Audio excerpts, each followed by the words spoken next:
Hi everyone, and welcome to the Allplane Podcast, where we talk with the movers and shakers that are redefining the future of commercial aviation. As usual, before we start, let me remind you once more that all previous episodes of this podcast, as well as many other aviation stories, are available on the Allplane website. That's Allplane.tv, Allplane.tv. If our last episode was devoted to aviation, with its chairman and CEO Greg Davies here on the podcast, today we continue our exploration of the electric aviation space with another very promising startup. This time, we travel all the way to Bavaria in the south of Germany to speak with Ivor van Dartel, a Dutch aerospace engineer who is the founder of Vaeridion. Vaeridion is working on a 9-seater all-electric aircraft that is designed to facilitate fast and efficient zero-emissions regional travel. With Ivor, we have an in-depth conversation in which we talk not only about his project and the milestones ahead, but we also review some of the key principles, assumptions and data that underpin the current wave of investment in electric aviation, and how this might transform mobility in some of Europe's most dynamic economies. It is always a treat when you come across an industry expert that knows how to articulate so clearly his vision for the future of his industry. So, without further ado, let me welcome Ivor to the podcast. Hello, Ivor. How are you? Hi, Mikael. I'm fine. How are you? Very well, thank you. Where are you joining us from? So I'm here in our office in Munich. Excellent. Munich, which is the headquarters of Vaeridion, the startup, electric flight startup that you are heading. And we're going to talk now about this very interesting project, the aircraft that you are developing. But first of all, tell us a bit about yourself, how you got into aviation, and your previous professional background. Yes, wonderful. So my name is Ivor van Dartel. I'm from the Netherlands originally, and I studied aerospace engineering in Delft. At a very young age, I was fascinated by aviation and flying. Basically, this started to get real with me taking up gliding in the vicinity of my hometown at the age of 15. And let's say it was clear on a very early age that I was going to do something with aviation. And it happened so to be that we had the faculty of aerospace engineering in Delft. And when I started studying, it was not popular. In the mid-90s, our national aircraft company went bankrupt, Fokker. When I joined, we were maybe 100 students. And I think now they have like waiting lists if you want to study there. Yeah, actually Delft, one of the top universities in Europe for technical studies, and particularly in aviation, I think aerospace is one of the strongest ones, I think. I would say definitely, but let's say this has become much more known in the last couple of years. When I joined Airbus in Toulouse in 2009, some people had never heard of my university. Oh, I had maybe because I lived in The Hague for a while, so it's nearby. But yeah, I always had this idea of the technical university in Delft, being not just for aerospace but for all technical subjects. Yeah. I mean, I think it's a really good place to study. And I had the opportunity during my studies to have some first experience with electric flight. There's this exercise called the design synthesis exercise, where we as a bunch of students had the task, design a sustainable trainer aircraft. And basically we went at it completely holistically, first taking all the options. Could you do something with biofuels? Could you do something with hydrogen? And then at some point, what about batteries? Is this at all feasible? And back at the time, we had one professor, a former astronaut, Wubbe Ockels, who was a big advocate of sustainability, and he was doing all kinds of projects that were somehow also polarizing on the university campus, but at least got a lot of attention.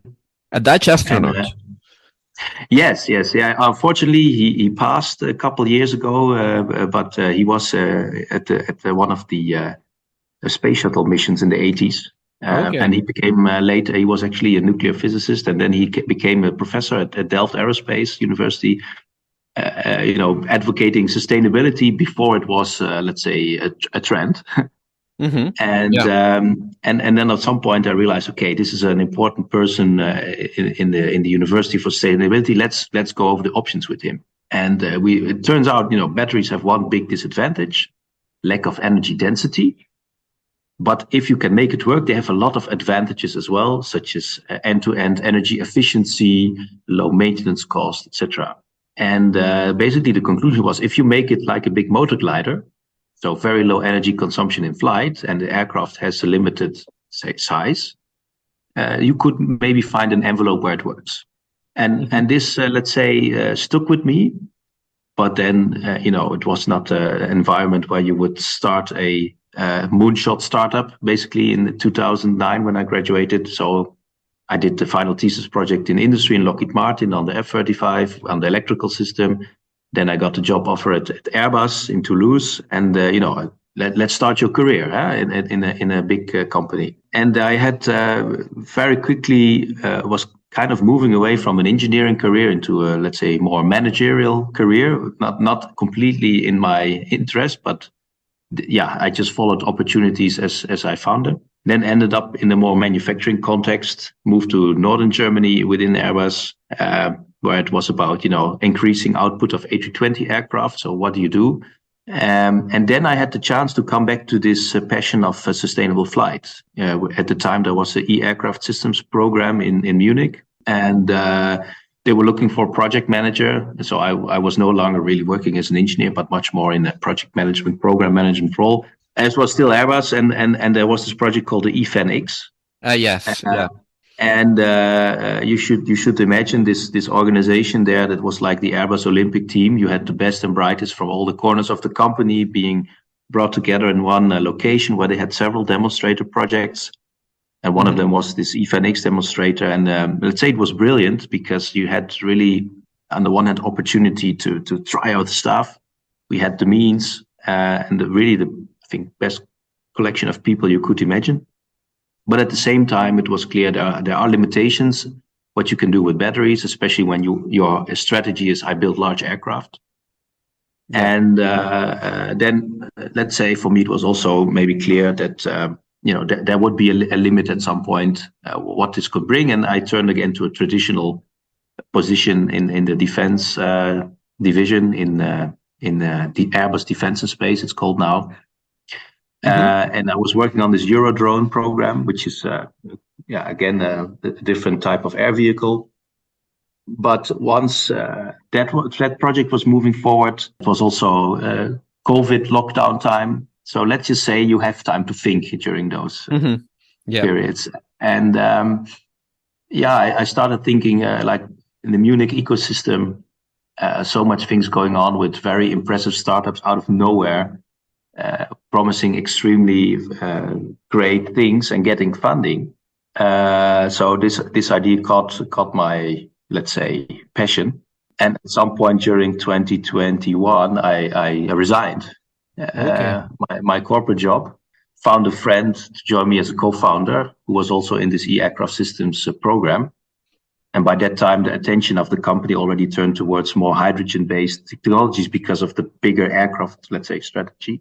Yes, the zero E, I think it's called. Exactly, I think it's a program that's still running, and then we said, well, let's try to do a small airplane, but battery electric, fixed wing. Let's stay away from the eVTOL space because it's very crowded there. Yeah, and actually in Munich there are a couple of major players in this eVTOL space. Exactly. So let's say we were convinced we wanted to do let's say fixed wing aircraft, also avoiding some of the big technical challenges you have to solve when you try to do something else. And also we found that there might be also a very interesting business case behind.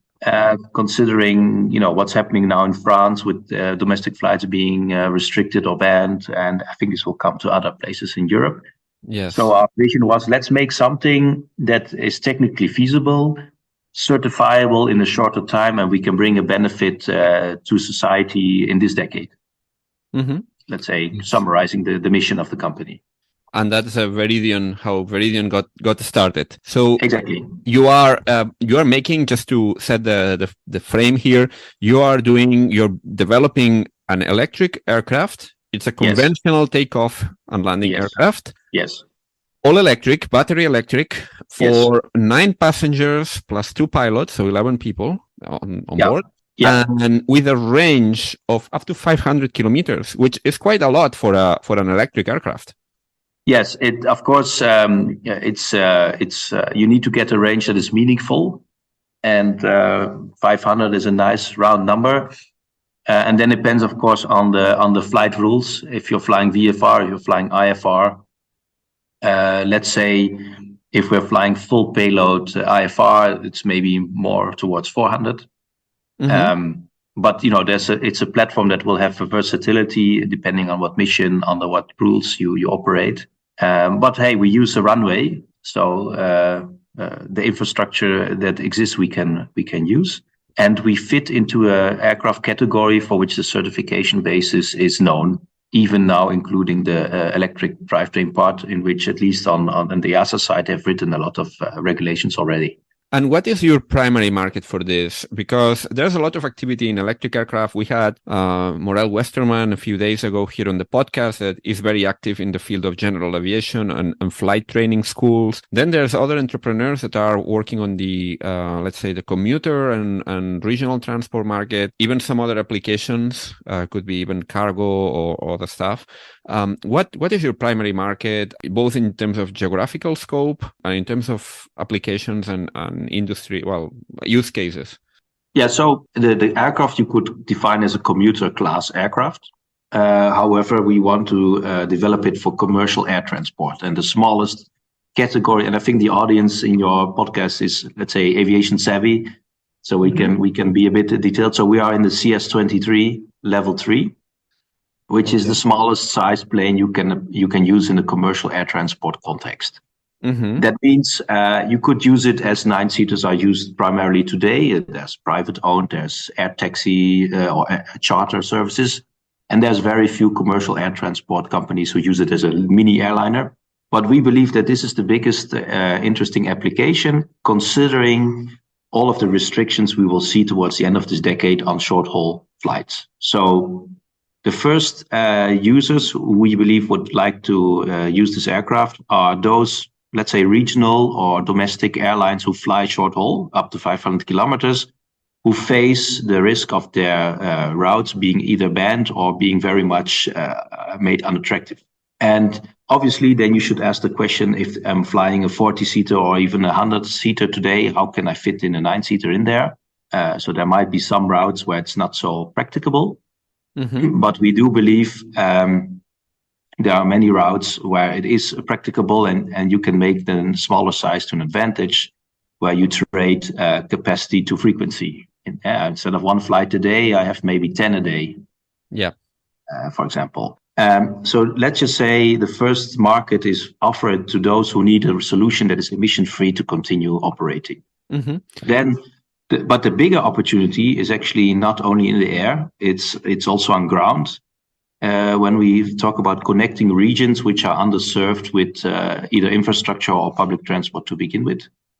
And I like to quote two numbers to put it into perspective. If we look at existing short-haul air travel, and this is pre-pandemic figures, we're talking about roughly 400 million passengers globally who fly up to 500 kilometers per year. And I think this is only counting the flights which are taking 100 seaters or more. So the actual numbers may be slightly bigger.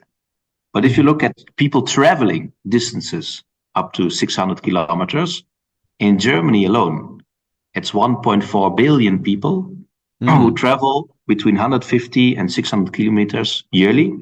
80% of these people are driving in their car. And 380 million of those travelers are business travelers. So that means they have a budget to travel because they're traveling for business. And that means, if you have a high-speed train connection, in some countries we have some developed networks, that's great if it's there. But if from where you're going, where you're living and where you need to go, there's no high-speed train and there's no flight, what do? You take your car, and it costs you time and CO2, and it's costly. Yeah, the famous autobahns in Germany.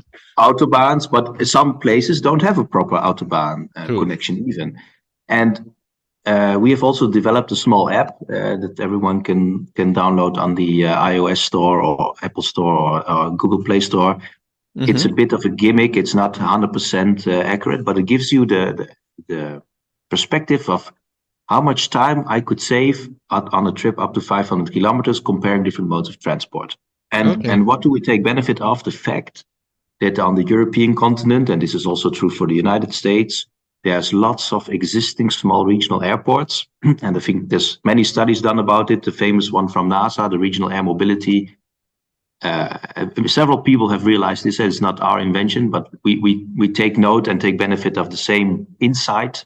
Use the existing infrastructure that is there and offer shorter point-to-point air connections, which previously were not economically viable, because who is going to fill up a 100-seater in a random medium-sized city? But can you fill up an electric 9-seater, which has competitive operating costs? Probably yes. So we're talking about a fair price of order of magnitude 300 euros for one leg, up to 400 kilometers. For one person. For one person, which is not one leg, which is not, let's say, low-cost carrier pricing, but it's cheaper than your entry-level business class airfare, and it gives you the private jet comfort.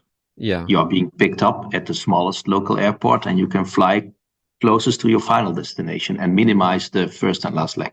Yeah, and you save the petrol. I mean, if you drive. Like 80% of the people you said that drive those distances, if you drive 400 kilometers, a return trip, that's also quite a lot of money in fuel.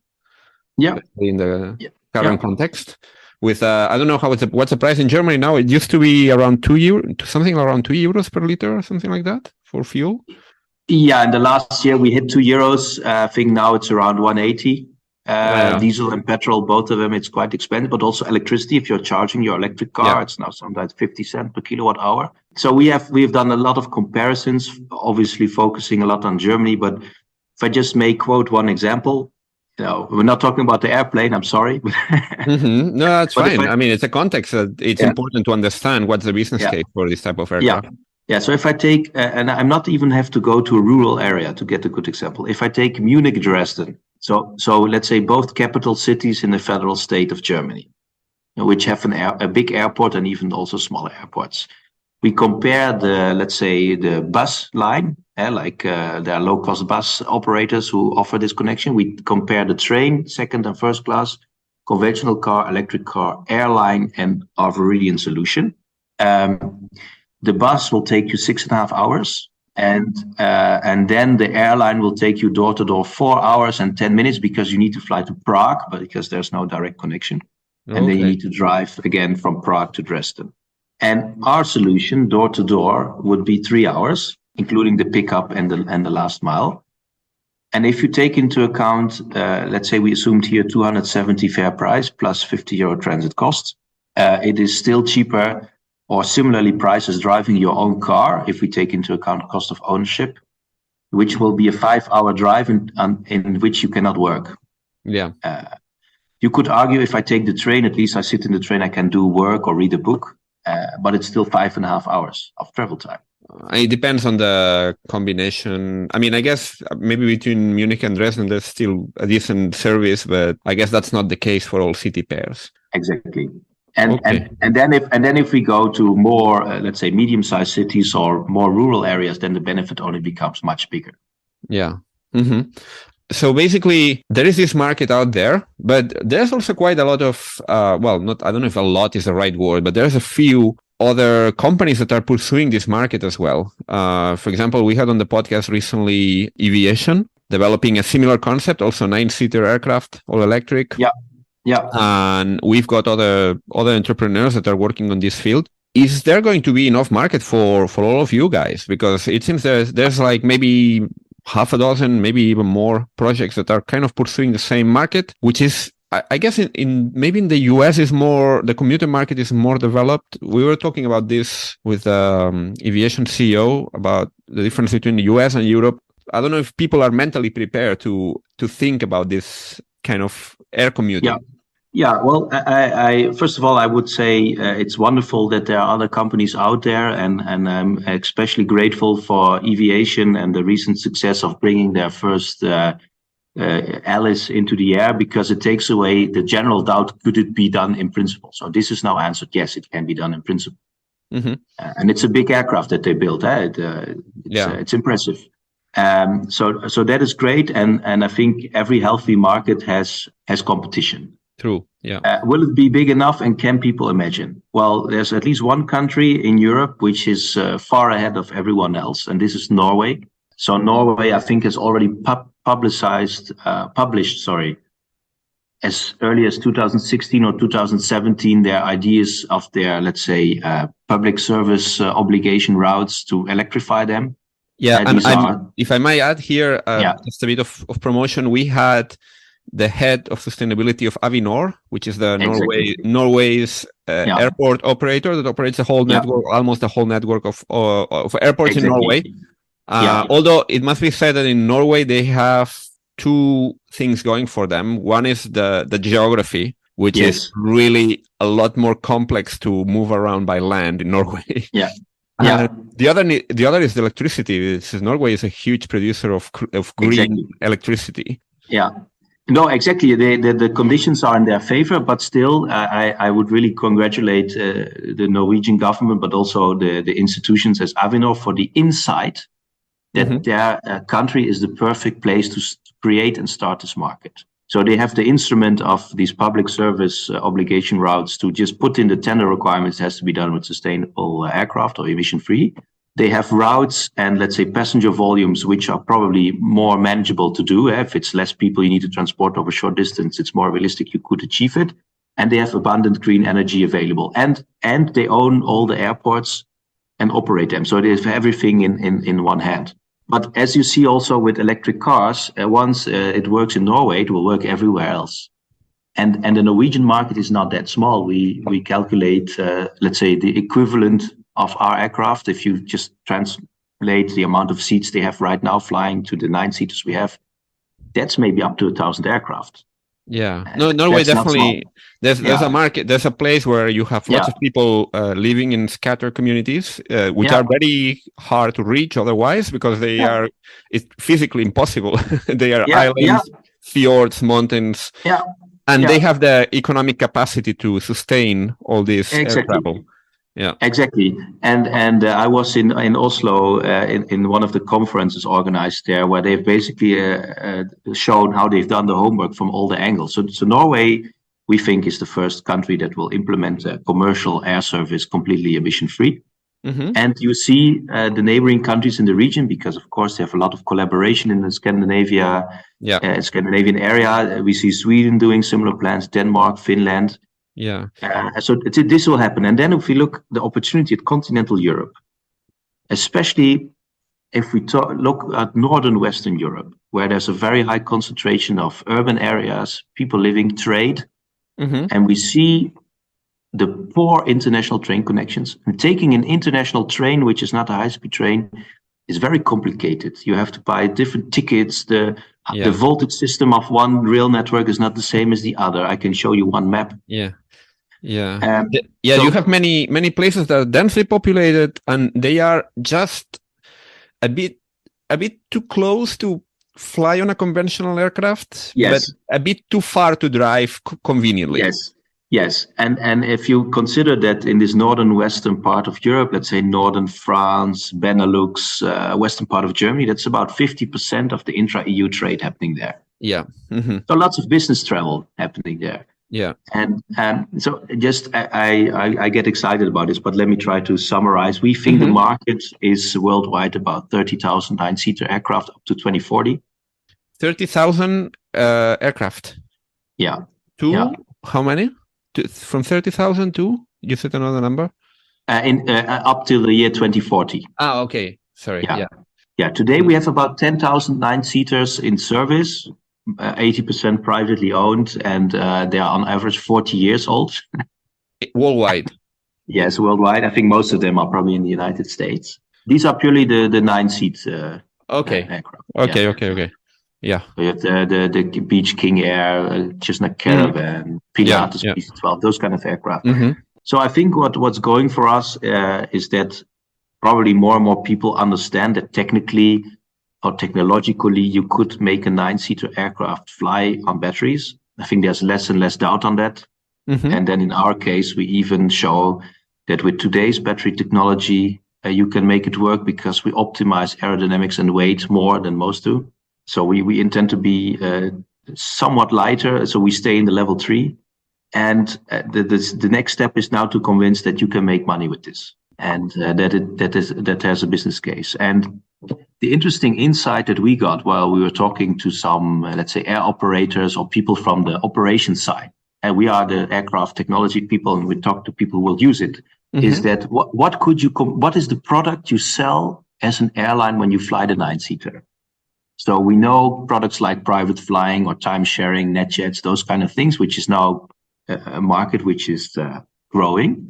But at the same time, when we were discussing how could the cabin look like, what would fit in this tiny fuselage, and then what mm-hmm. would be the seat pitch and the comfort, we came to the conclusion that the passenger experience is not worse or comparable as if you sit on a business class seat in a short haul aircraft in Europe.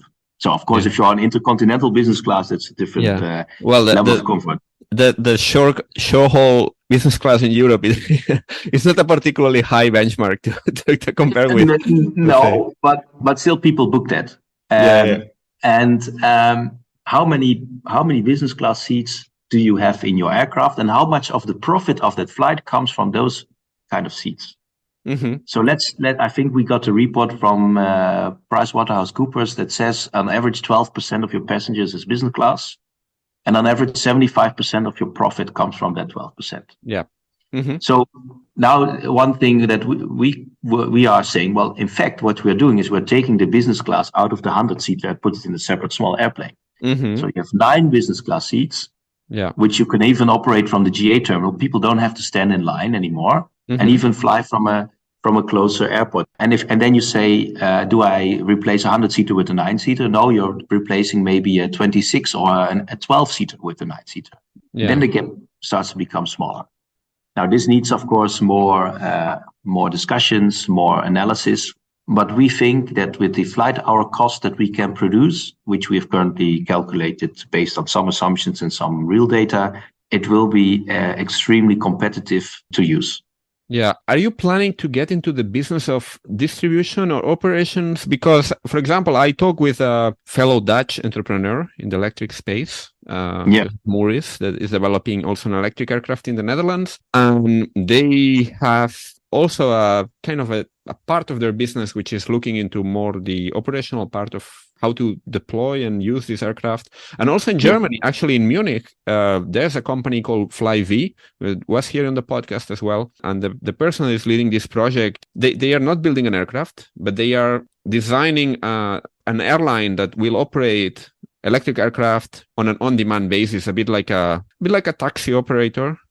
With electric aircraft, but in some way, this commercial side, the B2C side of this business is still not fully there. So, are you expecting this ecosystem to emerge as soon as the hardware becomes feasible to operate, or you are planning to get involved as well in this part of the business? Well, I mean, first, I think we should be a little bit with our feet on the ground in the sense that we are an early stage startup. Mm-hmm. And we are demonstrating our key technology this year, and then we are still some years away from the first flying aircraft.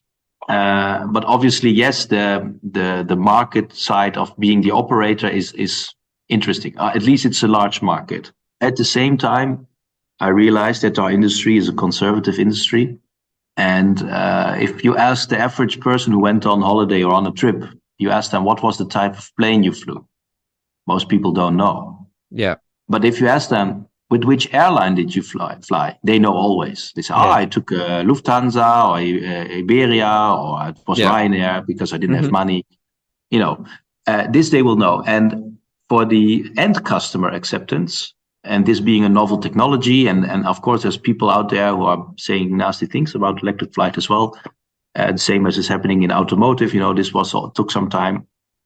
I think the main seal of trust is if an established brand in the airline industry decides we're going to fly electrically. Definitely believe that, and they know the business. They know how to, and they will adapt the new type of plane and find the best ways to operate it. Mm-hmm. Does it mean there will be no new players? I think there will also be new players, especially when we talk about offering routes which were traditionally not really offered. So maybe companies who are in mobility already but not yet flying, they see an entry point. Mm-hmm. But this will then definitely happen in the next decade, between 2030, 2040. Mm-hmm. Yeah, indeed. And where are you now with the project? Because I read that you closed a funding round in June or July in 2022, 3.5 or 3.7 million. Sorry. It depends if you mean dollars or euros and what exchange rate. True. Yeah. Is it? Yeah, I was assuming it was euros, but I'm not sure now. 3.2 in euros. Okay. Yes. So we communicated in summer indeed last year, and this enables us to do the following things. Mm-hmm. So we now have our team our core team is now established. We are about 20 people. This is a multifunctional team with highly experienced professionals coming from both industry and R&D. Mm-hmm. So the average person has more than 10 years of experience. Within our team, we have experience with 4 electric aircraft demonstrator programs, of which 3 flew. Okay. And then on top, the traditional aerospace program experience. And what we are doing this year is confirm the technological feasibility, which is around how to integrate a high voltage battery system in a primary aerostructure, and can I certify it? The batteries, I guess you're sourcing them from somewhere else. Are you using the lithium-ion battery, or you are trying with different technologies? So we are sourcing the cells. Uh-huh. And we have partnerships with a few cell suppliers. Mm-hmm. And from the cell upwards, it's our design. Mm-hmm.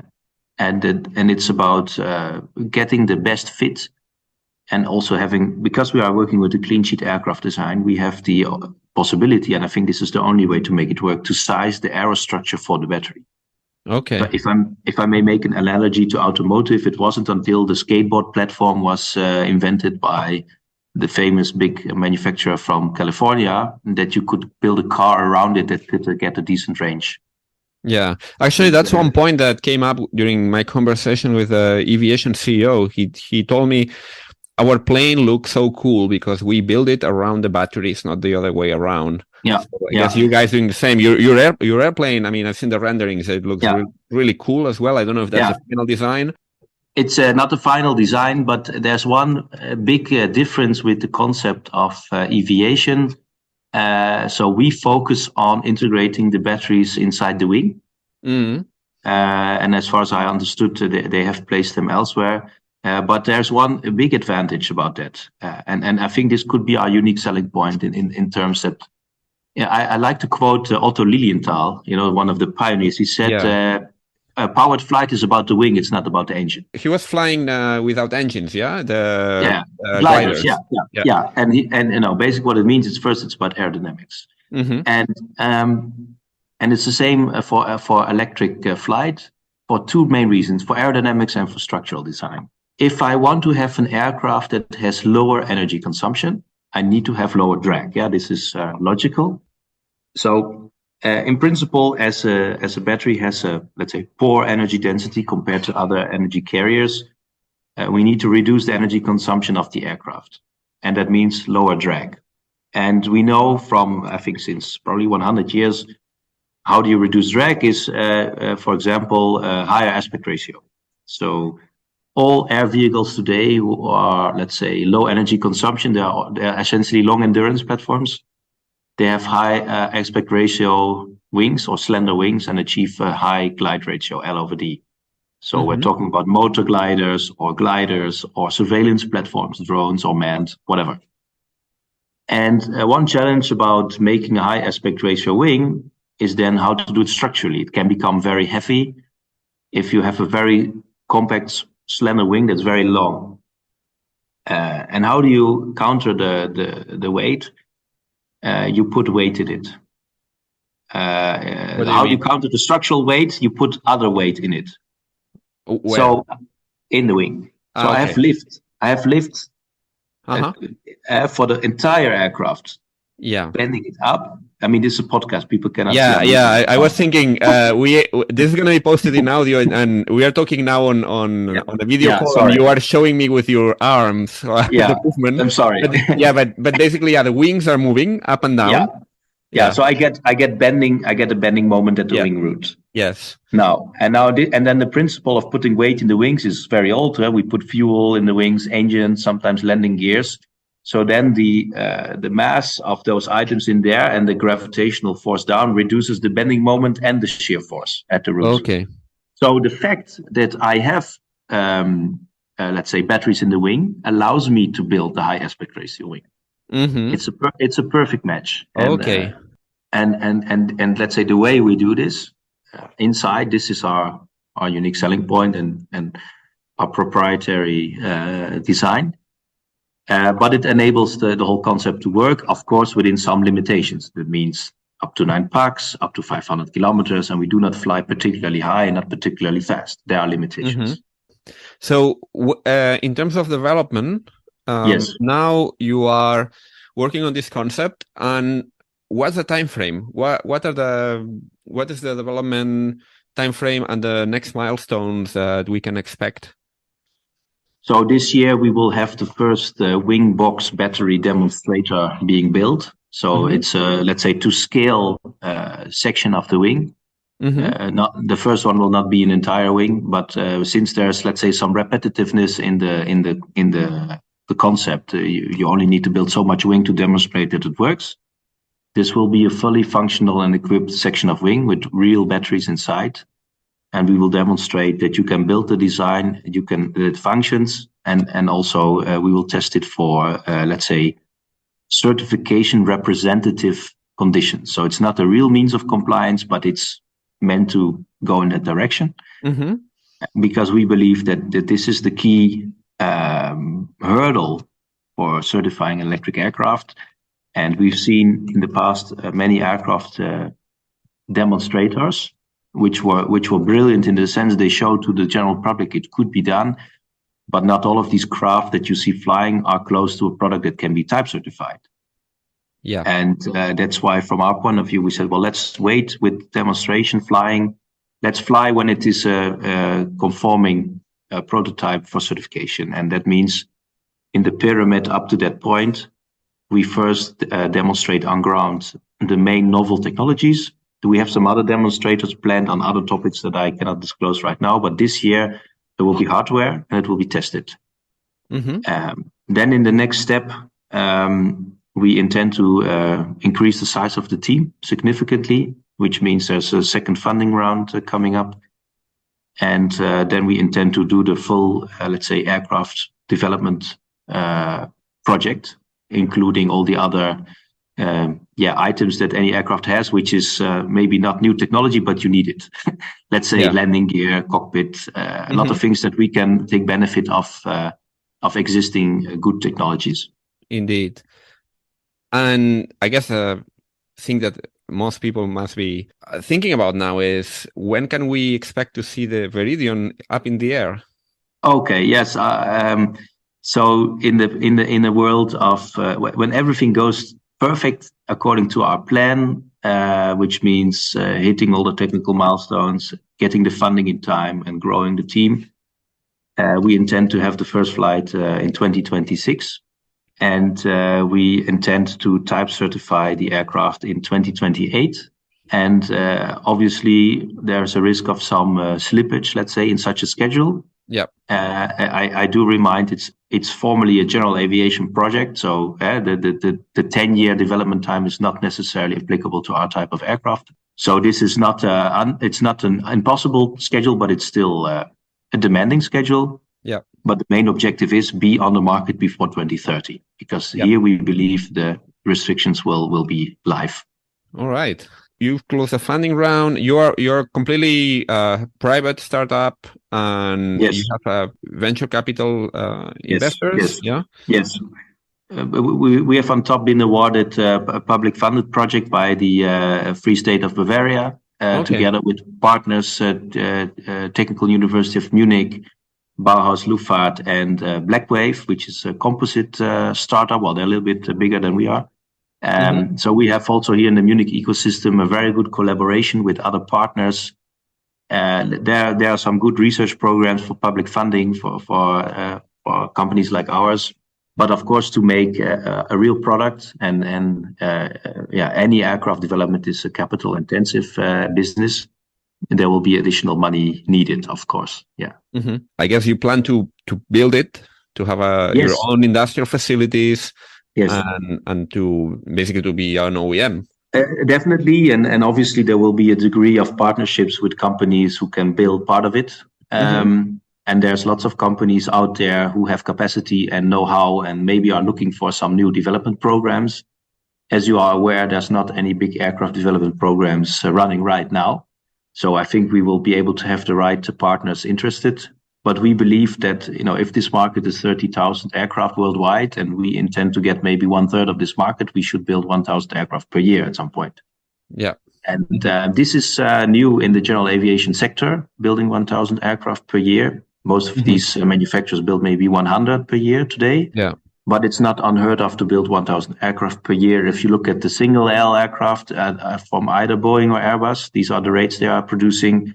Or if you look at some military programs that have a high rate. Yeah. And all the technology and also industrial processes to build at such a rate aerostructures, they are existing. Yeah.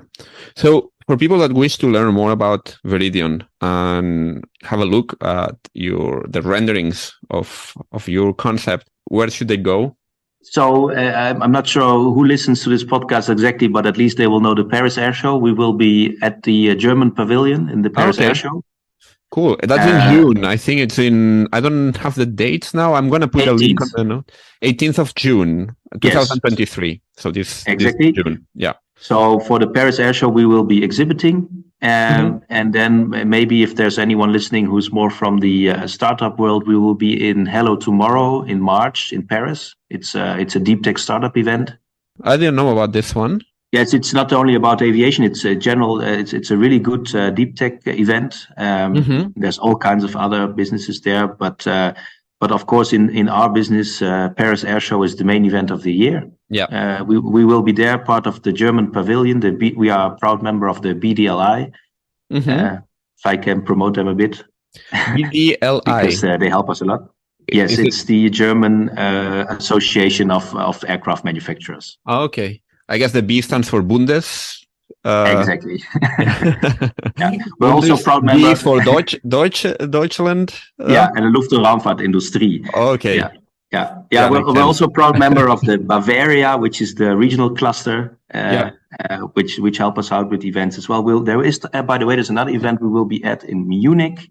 It's the I think it's called Aerospace Tech Week or something like that. Okay. Which is also a very broad aviation event because there will be airlines, there will be equipment manufacturers, there will be it's the Aerospace Tech Week Europe, and this is in end of March. So if someone is visiting that, we will be exhibiting there as well. Okay. I'll definitely put links to all these events in the show notes so that people can check it out. And your website, of course, remind the audience, please, what URL they should check. Vaeridion.com. Vaeridion with an A and an E. So VAER and Vaeridion.com. Yeah? Exactly. Excellent. Yes.